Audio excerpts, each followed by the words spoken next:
Happening now, a rare sight in California. People are cleaning up this morning after 2 tornadoes touched down. This video showing one of them a swirling column of debris. All of this the result of another round of severe weather for California. We have a closer look at the damage and if the West Coast will be able to catch a break from these storms. Also this morning, a Manhattan grand jury is expected to meet later today in its ongoing investigation into former President Trump and an alleged hush money payment to adult film actress Stormy Daniels. We're outside the courthouse with the latest. Also happening now, thousands take to the streets in Paris in a massive job walkout after weeks of violent protests. Air travel, trains, schools, and garbage collection have all come to a halt. We are on the ground in Paris with the latest. Plus, welcome to the Sweet 16. The second weekend of March Madness is approaching, and if your bracket has survived, or kind of survived this far, well, you're one of the lucky ones. We're taking a look at the underdogs still in the tournament, vying for a spot in the Elite Eight. Thanks for joining us. I'm Stephen Romo in for Savannah Sellers. And I'm Joe Fryer. We're going to have more on those stories in just a few minutes. But first, we want to begin with the CEO of TickTock on Capitol Hill and a proposed ban that would impact the more than 150 million Americans who are using the app. Privacy issues will be front and center. Some lawmakers are concerned that because TickTock is owned by a Chinese company, that it could be used to share Americans' sensitive information with the Chinese government. For more, we are joined by NBC News congressional correspondent Julie Sirkin. Julie, we know TikTok has said it won't be accessed or influenced by the Chinese government, but there are lawmakers on both sides of the aisle who are skeptical. So what are we going to be watching for today?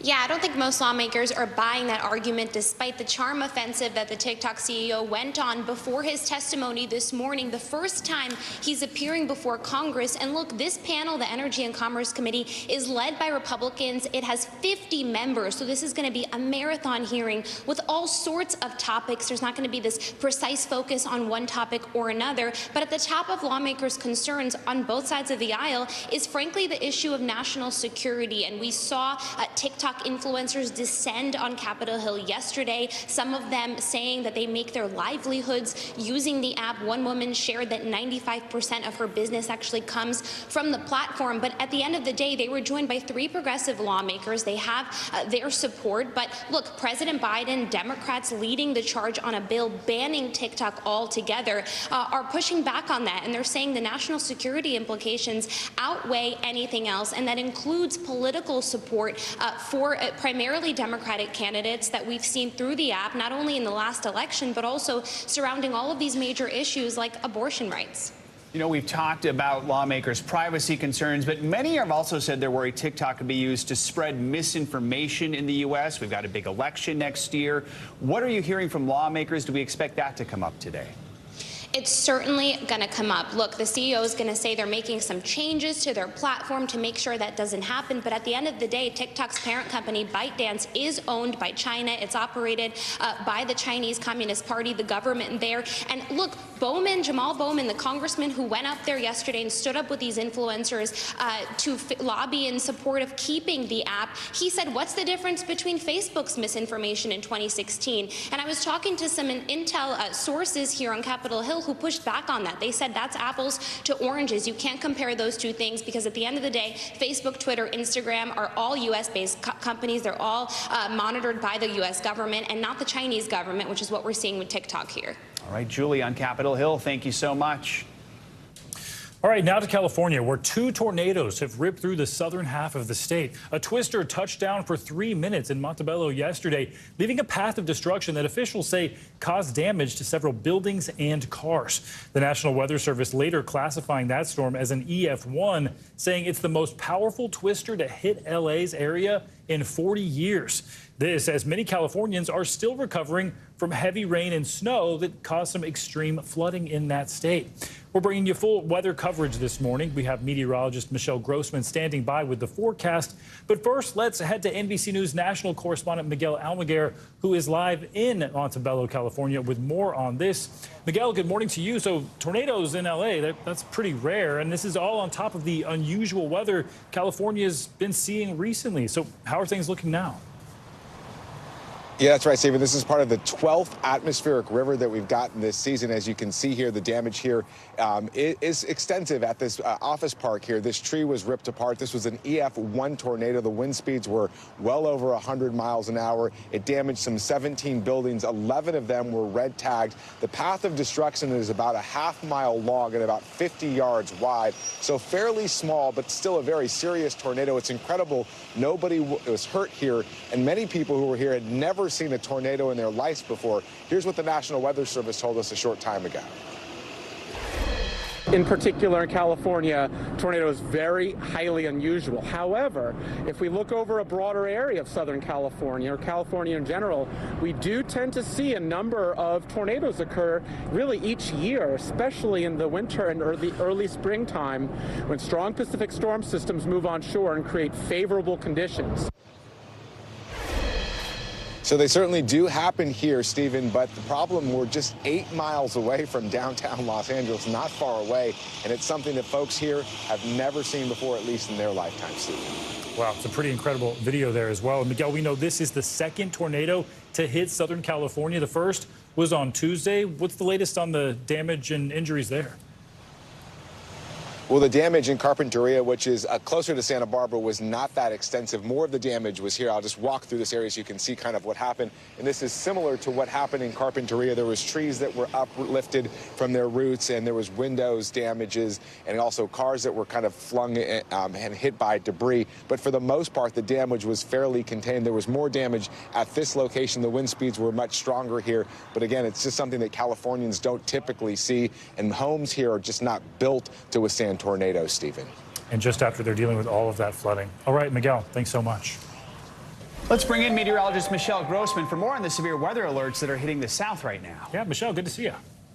Good to see you. Yeah, we're looking at severe weather later on tonight in the south. We're looking at heavy rain in the Ohio Valley. And then the west, we still have another storm system moving onshore today. The good news is it looks like Southern California will get a break today and over the next few days. But still the Pacific Northwest, the Cascade, the Rockies, we're going to see heavy snow falling. We're going to be measuring feet of snow in the Cascades, 1 to 2 feet in the highest elevations of the Rockies. So that is today. And then it's going to move off tomorrow into portions of the Rockies. We're still going to see that snow, and we're going to see the feet of snow in the Cascades. So winter is not over in the west. Where you see those brighter colors, the pinks and purples, that's where we're expecting the highest snow. And this is pretty far up into the mountains. And rainfall forecast, notice it's mainly confined to the northern parts of California, also the Pacific Northwest. So the good news is we are getting a bit of a break in parts of Southern California. Then talking about that severe weather threat that is expected later in the southern plains, we have a very slow moving front. So it's moving, but it's moving very slowly. That means we're going to see rain today, tomorrow, into Saturday into the Ohio Valley. That means we could see 5 inches of rain over very wet ground. We're concerned about flooding. We're concerned about flash flooding. And then we're concerned about the chance for severe storms later on tonight. The main threat seemed to be hail, very large hail, 2 inches or greater. Also some really gusty winds gusting over 60 miles per hour. That would be from Texas to Oklahoma. But look what happens on Friday. This slow moving front moves a little bit to the east, and then we have dangerous storms expected possible throughout the Gulf Coast states, into the lower Mississippi Valley, even into parts of the Ohio Valley. That's on top of that heavy rain that we're expecting once again tomorrow.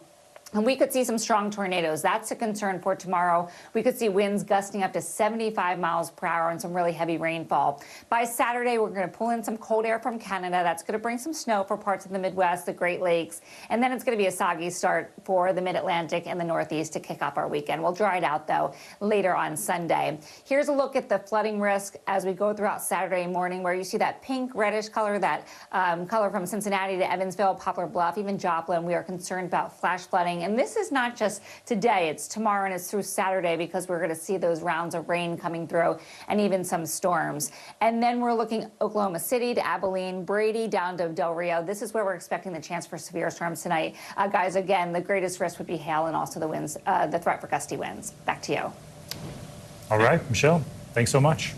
Sure. There are major new developments in two investigations into former President Trump. First, NBC News has confirmed that a U.S. district judge ruled in favor of the special counsel investigating the handling of classified documents found in Trump's possession. That judge is applying the so-called crime fraud exception to the proceedings and is ordering Trump's attorney, Evan Corcoran, to testify before a grand jury. Corcoran did not respond to our request for comment. The news of that ruling comes as the New York grand jury prepares to reconvene today. Yesterday, the Manhattan DA told jurors not to meet. Now, that panel is expected to decide soon on whether to bring an indictment against the former president for making alleged hush money payments to Stormy Daniels back in 2016. NBC News national correspondent Gabe Gutierrez and NBC News justice and intelligence correspondent Ken Delaney are here to help us break down both of these cases. Gabe, let's start with you in the New York investigation. We know the jury's been asked to stand by to meet today. What more do we know about why they weren't called yesterday, and what do we expect possibly today? Well, Joe, good morning. Those are all very good questions. And the truth is, since this process is shrouded in secrecy, we don't know exactly what to expect next, only that several sources have told us that this grand jury is expected to reconvene here in the building behind me later on today. And it's possible that they could hear from another witness. It's possible that the prosecution could bring this indictment up for a vote. If 12 grand jurors vote to indict, then that would be what's known as a true bill, be sent up to the judge, but it wouldn't be made public until the defendant, in this case, potentially former President Trump, were to be arraigned. The prosecutors would then try and contact his defense team in order to coordinate some sort of surrender. But those are all it's all up in the air at this point. You'll remember, Joe, that the last witness that testified earlier this week, Bob Costello, the former legal advisor to Michael Cohen, he at one point was believed to be the final witness, but again, it's possible we could hear from another one later on today. And Joe, I should say, within the past few moments, the former president has actually posted on his own social media site asking or using this delay to ask why won't the district attorney drop this case, and referring to Alvin Bragg in increasingly personal terms, calling him, quote, a Soros-backed animal. So certainly the former president using this delay in order to put on more pressure as to why this case should be dropped, Joe. Okay, Ken, let's turn to you and this crime fraud exception ruling and the special counsel's investigation. This is into Trump's handling of classified documents. What does this latest development mean for Trump and for this investigation? Crime fraud, Joe, it sounds dramatic, and it is. It's very rare that an attorney is compelled to testify against his client, but that's what's happening here. A federal judge ruled Friday night, and this is all under seal. This is a secret process. We're getting this from sources. This federal judge ruled that there was evidence to believe that Donald Trump committed a crime through his lawyers in this classified documents case, and that therefore attorney-client privilege didn't apply, and one of his lawyers, Evan Corcoran, is required to testify in front of the grand jury and provide documents and other materials. And we believe this is related to an affidavit that was prepared by Trump's lawyers and given to the Justice Department back in June that asserted that there were no more classified documents at Mar-a-Lago. They had turned them all over. And then, of course, 3 months later, the FBI got a search warrant, searched the facility, found more than 100 classified documents, including some in Trump's office. So the question has been, what happened there? Did Trump's lawyers lie to the Department of Justice, or did Donald Trump lie, or was there a third possibility? Did they not know the documents were there? That's what they're investigating, and now they're getting the testimony of one of Trump's lawyers. You know, and Ken, we know that Trump's legal team is appealing this crime fraud exception ruling. So quickly, what happens next in this special counsel process? Well, it's been widely reported that yesterday the appeals court ruled in favor of the Justice Department, and that Evan Corcoran, the lawyer, is scheduled to testify before the grand jury tomorrow. So unless Donald Trump gets a last-minute reprieve from the U.S. Supreme Court, it appears that this is going forward and that his lawyer is going to have to testify in this case, Joe. All right. Gabe Gutierrez in New York and Ken Delaney in Washington breaking this all down for us. Thank you both. You bet. To France now, where nationwide protests and strikes against the government's controversial pension reforms are stretching into a 9th day. This morning, protesters are venting their anger against President Macron's decision to push through the controversial changes by blocking access to a terminal at Paris's main airport. NBC News foreign correspondent Megan Fitzgerald joins us now from Paris. So, Megan, more extraordinary scenes coming out of France today. What's the latest from the ground there? Yeah, absolutely. I mean, look, these protesters are angry. Today is really just the culmination, the pinnacle of months and months of frustration and anger. You can see behind me, really all around me here, and we can even pan over and show you. Protesters have gathered here in Paris. This is just one of hundreds of protests that are expected all across the country. As you mentioned earlier today at Charles de Gaulle, the entrance to the airport has been blocked. We're looking at some 30% of flights that are being impacted by this nationwide strike. You look at the railway systems, those are also impacted. 1 in every 2 trains aren't running. We're seeing images coming in of railway workers standing on the tracks with flares. People are angry. They're frustrated. They feel as though Macron did this in an undemocratic way, pushing through this legislation, bypassing Parliament for a vote. We had a chance to speak to demonstrators over the course of our time being here. I want you to listen to a little bit of what they had to say. It's caused a lot of controversy in the country. I mean, us as youngsters, obviously, we're feeling that it's sort of kind of a betrayal because, you know, if it's 64 now, what it would be by the time we get to retirement age. I feel angry too. Why? You know, it's also our lives. I mean, working 2 years more is a lot for very difficult works. So, yeah, we're on the streets. And look, protesters tell us this is just the start of many more demonstrations to come.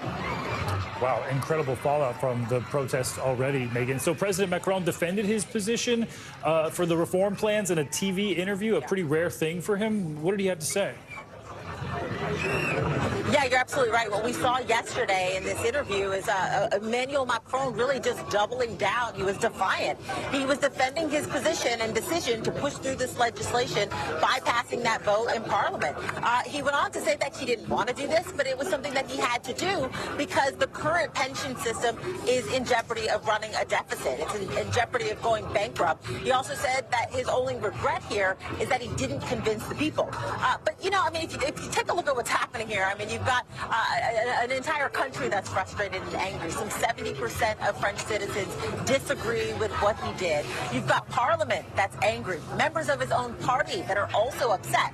He has 4 more years in office, 4 more years of his presidency. The question that's rolling around is how effective will he be throughout the next 4 years?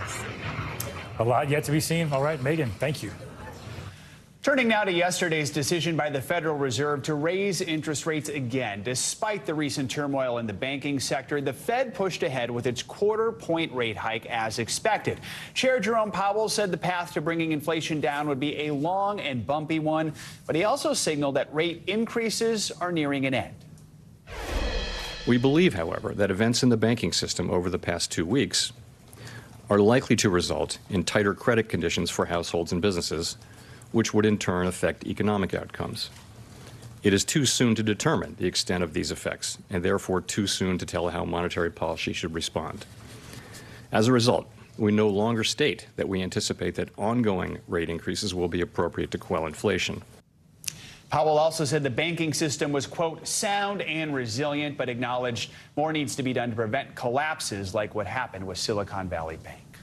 A bill pushing for railroad safety is gaining bipartisan support. The call to action is a direct result of the toxic Ohio train derailment. Yesterday, the Senate Commerce Committee grilled Alan Shaw, the CEO of the company that owned the train involved in that derailment. They questioned him about which safety measures he would support moving forward.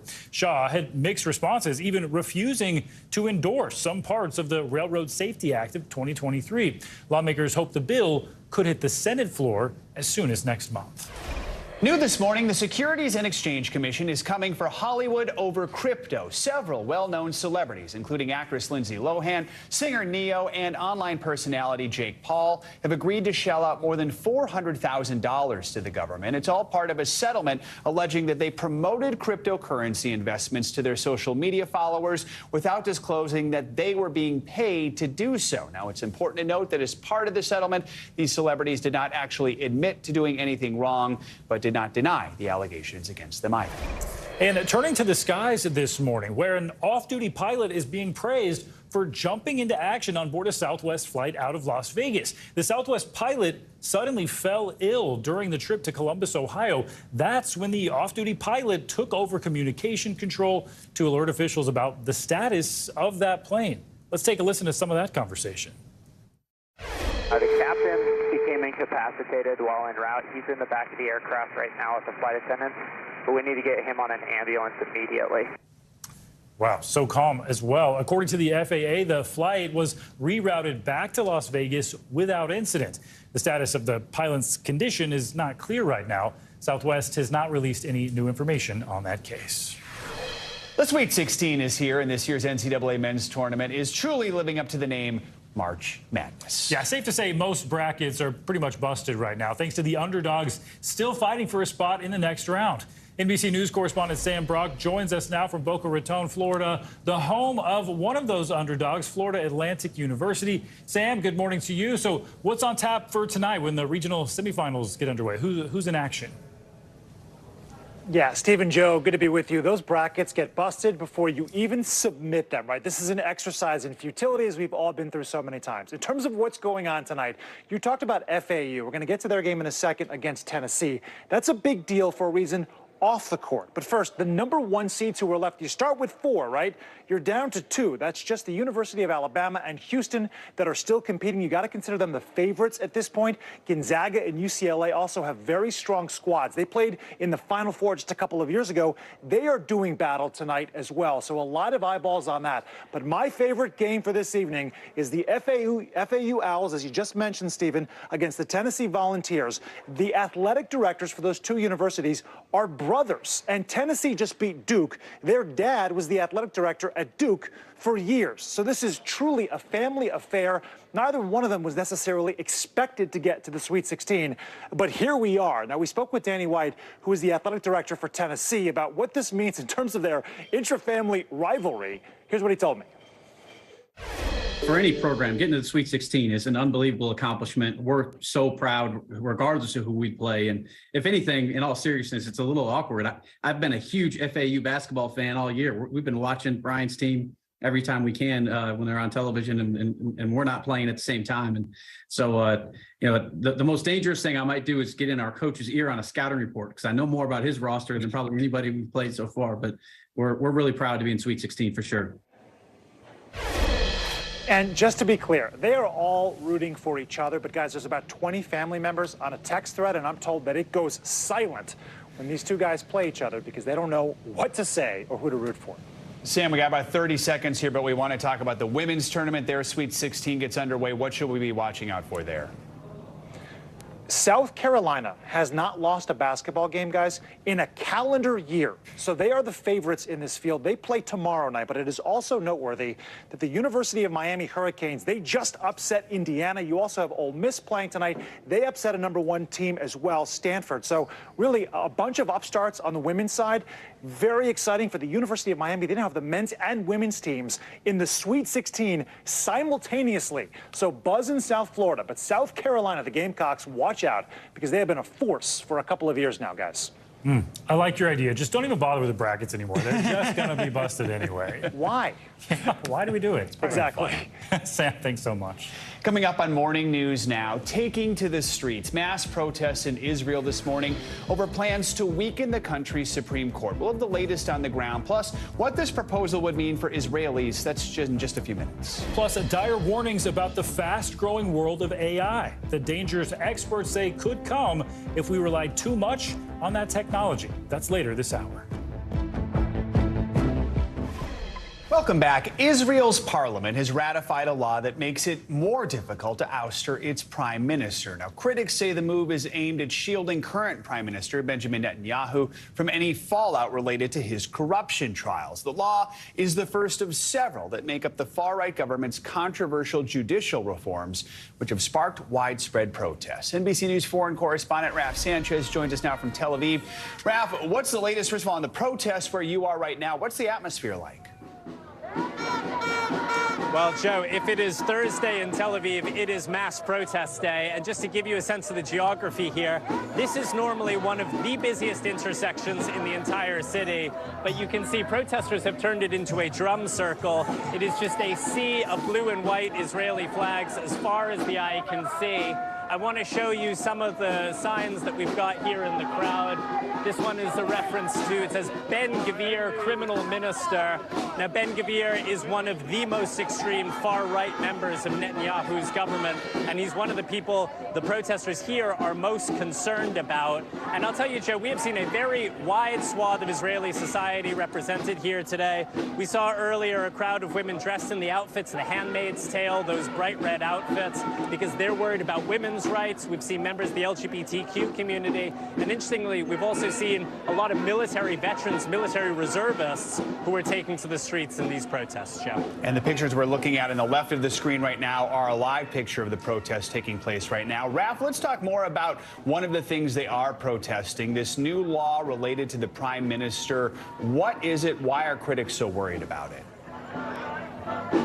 So this new law is the first part of this overall judicial reform. And remember, Joe, Netanyahu is prime minister, but he is also on trial right now on criminal corruption charges. And what this law does is says the Supreme Court cannot force him to recuse himself because of these criminal charges, I should say, he denies. But the opposition says this is an example of the Israeli government making laws to suit Netanyahu's own very specific personal legal troubles, and they say this is a sign of eroding democracy in this country, Jeff. And Raph, I know you've spoken to a former Israeli Supreme Court justice about all this. What did she say? Yeah, so we spoke to Dalia Dorner. She's 89 years old. She is absolutely sharp as a razor. Joe, she was actually a friend and a peer of the late Ruth Bader Ginsburg, and she told us the Supreme Court is one of the only things standing up for the rights of minorities, and especially for women. I want you to take a listen to a little bit of what she had to say. They are enacting what they call a legal reform. It is actually it is a change of regime. We don't have a constitution to protect us, to protect the individual and to protect the minorities. And by the way, we are women, and we are a minority. And Joe, Netanyahu is showing no signs of backing down or slowing down. This legislation is making its way through Parliament right now.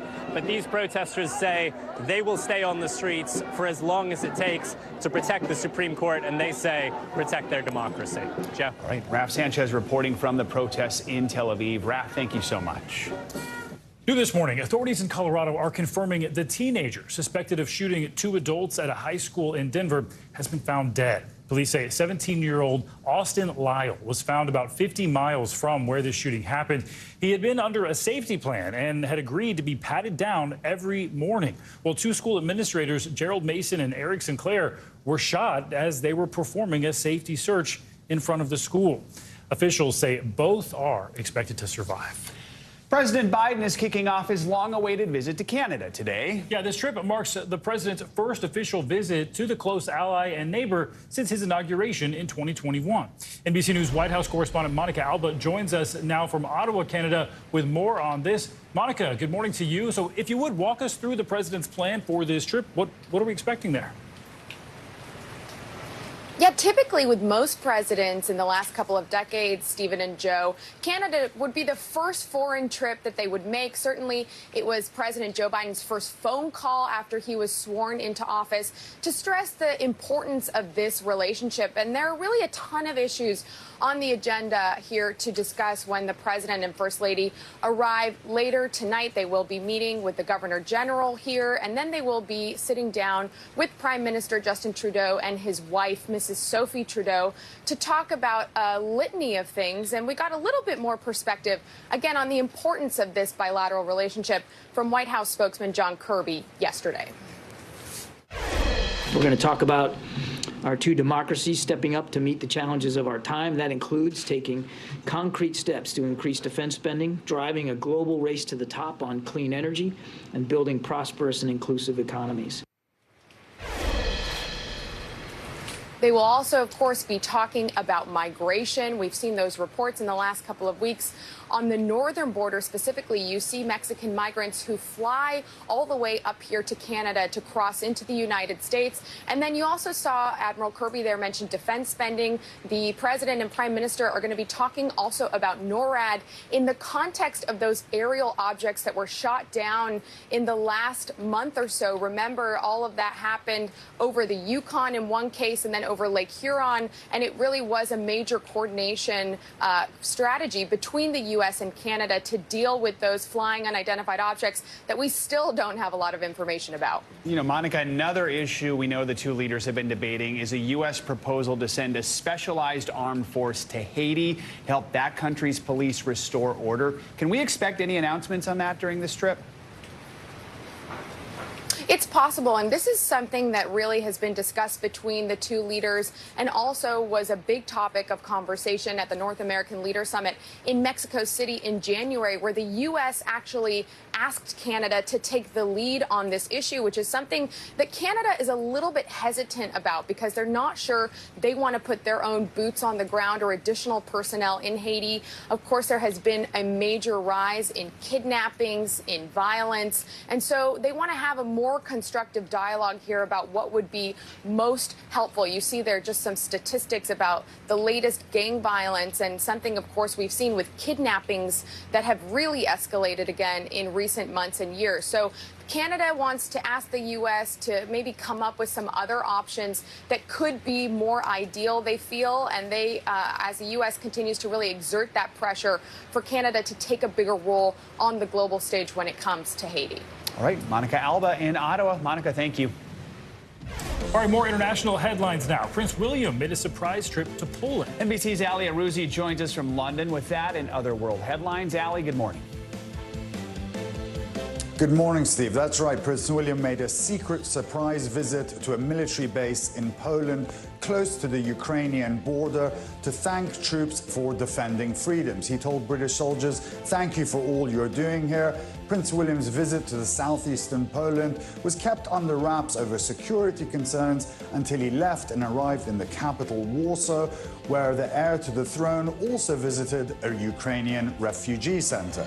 A ship in an Edinburgh dockyard owned by the U.S. Navy has tipped over, causing multiple injuries. A major incident was declared after the research vessel became dislodged from its dry holding dock, injuring 35 people. Pictures on social media showed the 3,000-ton vessel leaning over at a 45-degree angle. The U.S. consulate in Edinburgh said it was monitoring the situation and offering support to U.S. citizens who were involved. And finally, the Muslim holy month of Ramadan began at sundown on Wednesday as the faithful prepared for a month of dawn to dusk fasting intended to bring them closer to God and remind them of the suffering of those less fortunate. For the next 30 days, Muslims will refrain from eating or drinking anything from sunrise to sunset.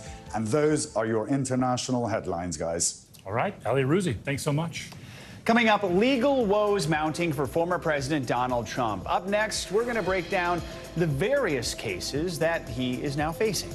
Also, a major move aimed at saving thousands of lives. We'll tell you about the new plan to overhaul the organ transplant system. This is Morning News Now. Welcome back. We've been following the latest developments in the ongoing investigations into former President Donald Trump. And while Trump has denied any wrongdoing in all these cases against him, we want to dig in on those legal troubles that he's facing. To help us do that, we are joined by NBC News legal analyst Danny Savalos. Danny, good morning. So many cases to cover. Let's start here in New York. We've got the grand jury that's been looking into the alleged hush money payment involving Stormy Daniels. So we know the Manhattan DA told the grand jurors yesterday, don't bother to show up, but we are expecting them to reconvene today. What are the possibilities? What could happen today? Oh, this has been the toughest question over the last week or so. What is the timeline? And it's hard to say because this is essentially a special proceeding with a very special potential target, Donald Trump. So the normal rules go right out the window in terms of timing and what happens. I mean, arguably, this grand jury has met more frequently than normal grand juries do and the imposition on their lives is certainly more than your average grand juror. So it's hard to say whether or not today is deliberation time, wrapping everything up, or if they really are looking for another witness that the grand jury has to hear from before they finally deliberate on the case. The deliberation process itself might be shorter than most jury deliberations because it's a little less formal. But again, complicated case, hard to say what and when they will do it. And turning to the classified documents trial, we know a judge has ruled that the special counsel has presented enough evidence to show that Trump committed a crime through his attorneys, not a decision of guilt or innocence here. But we know his attorney will now testify through the crime fraud prevention. This seems like a big deal, like the client privilege just sort of going away for this instance. What do we know about this? The crime fraud exception is an exception to normal attorney-client privilege. It breaks through that privilege and allows an attorney to testify or speak about what he talked about with his client. And you're right, some time ago, a federal judge, in deciding the privilege issue, determined that Donald Trump committed essentially crimes, and that's what allowed them to pierce the privilege. It was not a determination of guilt or innocence. It's a very interesting academic discussion of Donald Trump's culpability with no real consequences, even though it was by a federal judge. And that's only because it was on the narrow issue of whether or not this conduct pierced the attorney-client privilege. So even though it's fascinating to see the judge's analysis, it does not have the import of an actual criminal jury deliberating and delivering an actual verdict. All right, now let's go to Georgia. Oh, and our my gosh, attorney of another the one. country I need here, Google Earth and we're here. waiting on a possible indictment there. So Trump's attorneys recently filed a motion. They're asking that all the evidence from that special grand jury looking into his alleged meddling in the 2020 election, that all that evidence be deemed to basically unconstitutional. What are some of the takeaways from this motion by Trump's lawyers? Yeah, full disclosure, I know Trump's attorney in Georgia. He's very good. That I may be clouded by the fact that I know him. I've read the filing.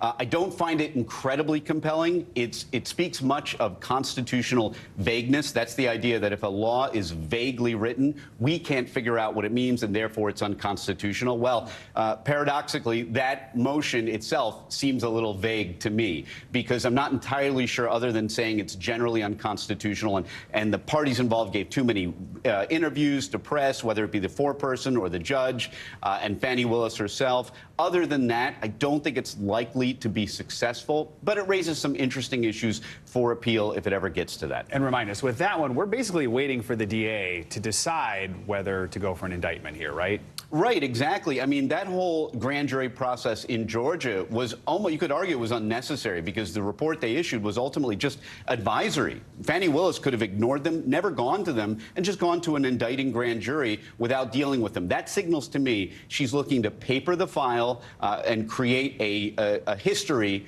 that she has done this as objectively as she possibly can. All right, Danny, appreciate your analysis. Thank you so much.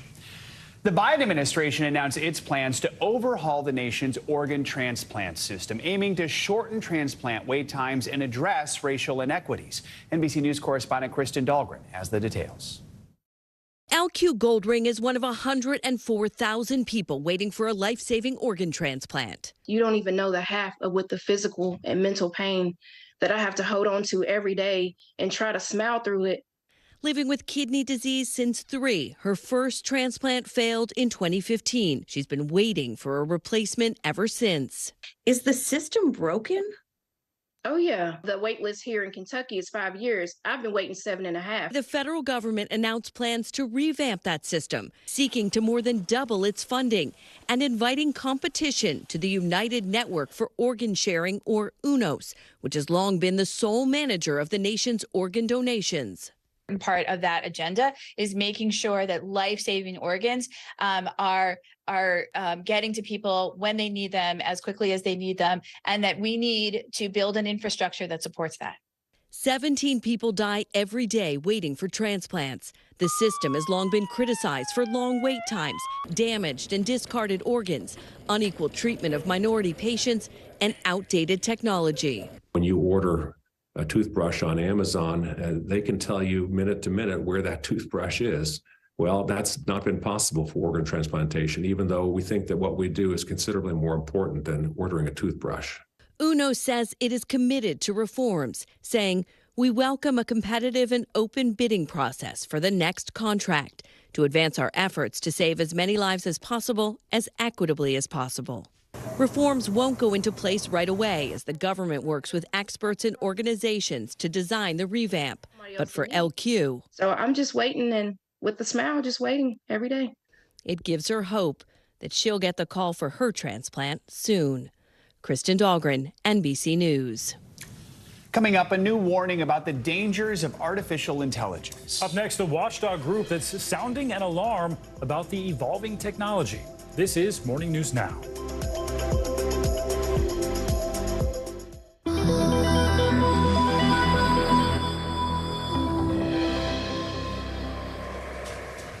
Artificial intelligence is evolving faster than anyone expected, and that's quickly raising new questions about how it'll impact every aspect of our lives.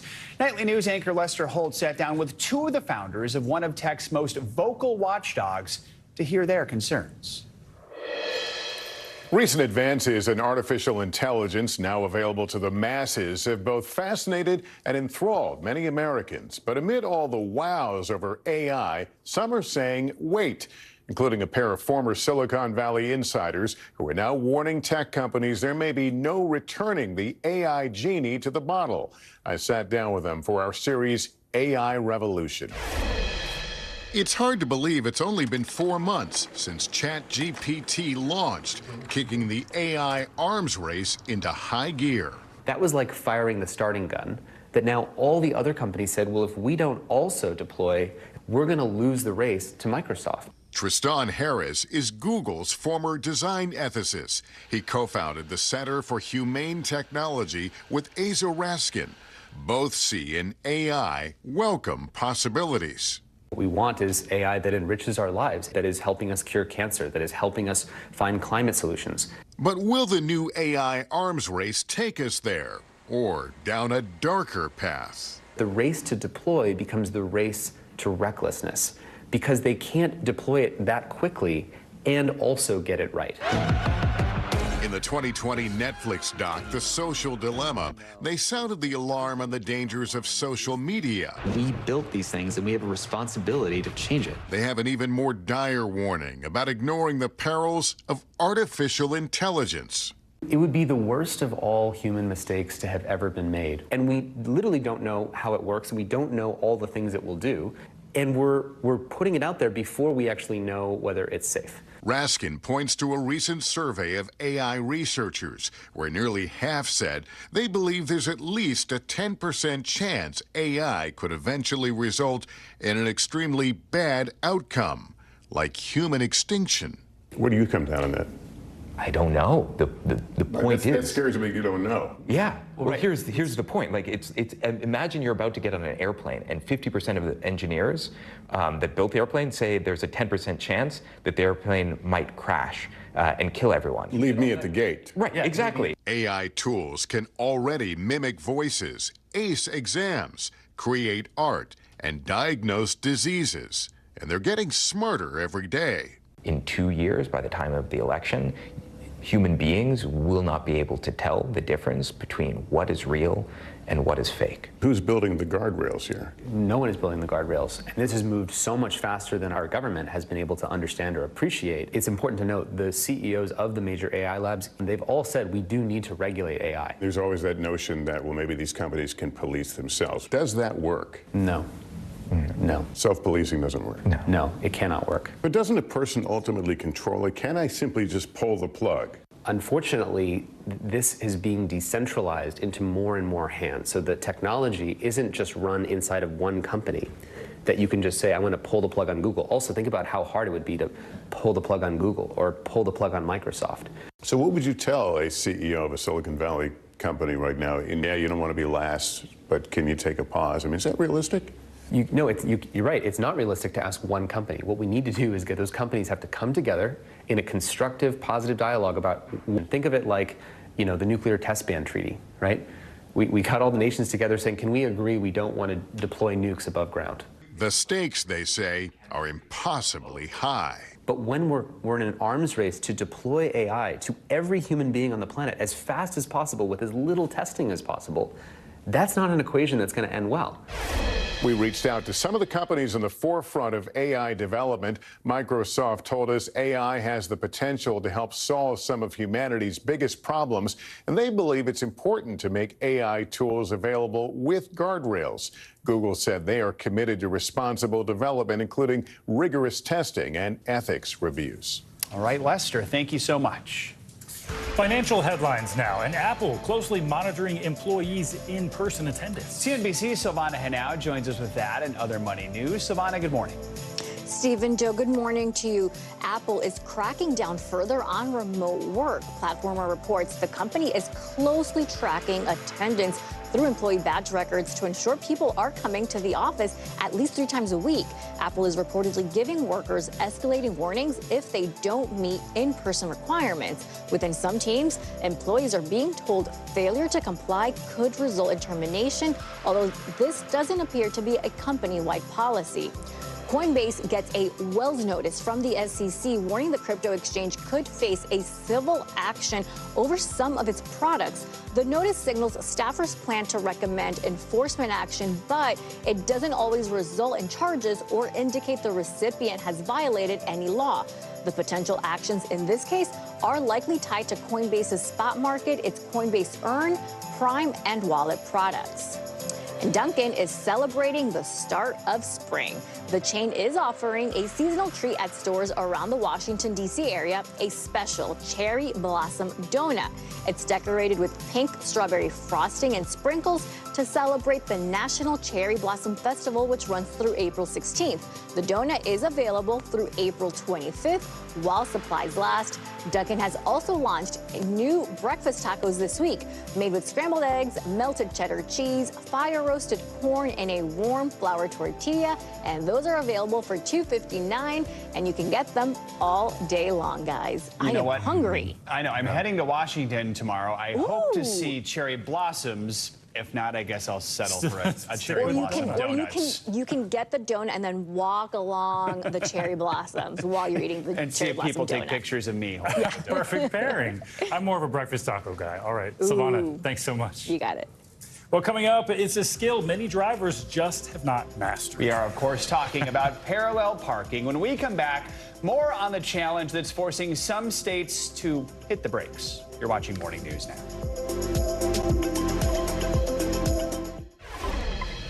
Well, this is a challenge that haunts so many new drivers. Of course, we're talking about parallel parking. You may remember sweating as you tried to learn that technique, parking between cones or trash cans. You probably crashed into a few. Yeah, it also haunts, by the way, experienced drivers, I'm told. Well, it seems to be tripping up young drivers more and more these days. Things are getting so bad, some states are even removing the requirement from driver's tests. NBC News reporter Gary Grumbach has the story.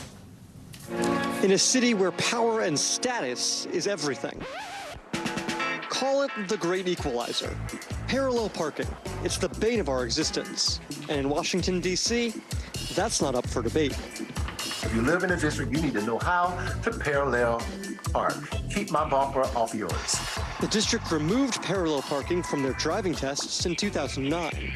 Since they brought back the requirement in 2021, aspiring drivers have found themselves in a jam. The DMV says failure rates increased by 10% year over year. There's enough room I think I can usually manage, but can definitely see why some people would have some trouble. Well, all the cars are very close to each other, and at this point, look how I parked. I couldn't there is enough space, but I didn't maneuver enough. So what grade would you give yourself here today on your parallel parking job? F. The struggle is real, but not just in D.C. Nearly half of all Americans have what's called parallelophobia, the fear of parallel parking. Their greatest concern? Holding up traffic. But if you're a soon-to-be driver, some good news. More than a dozen states have cut the maneuver from the exam in recent years. I gave it a shot, and let's just say there was room for improvement. I'm backing up. You know, this would be a lot easier to do if we didn't have a camera in the way. And see, I have a backup camera here, so that's kind of cheating. But we did all right. Let's see how far we are from the curb. How far are we from the curb, Andy? All right, not bad, not bad. But some teens are ditching all the hassle entirely. Just 25% of 16-year-olds had their license in 2021, down from 43% in 1995. So if you're not in a rush to get in the driver's seat or are anxious when you do, you're in good company. Gary Grumbach, NBC News, Washington. It's easier now than it's ever been because you have cameras. I didn't have cameras. We had to swivel our head all the way around and try to figure it out. I have strong opinions about getting rid of this, but, you know, that's the way it is. That does it for this hour of Morning News Now. But your news continues right now. Thanks for watching our YouTube channel. Follow today's top stories and breaking news by downloading the NBC News app.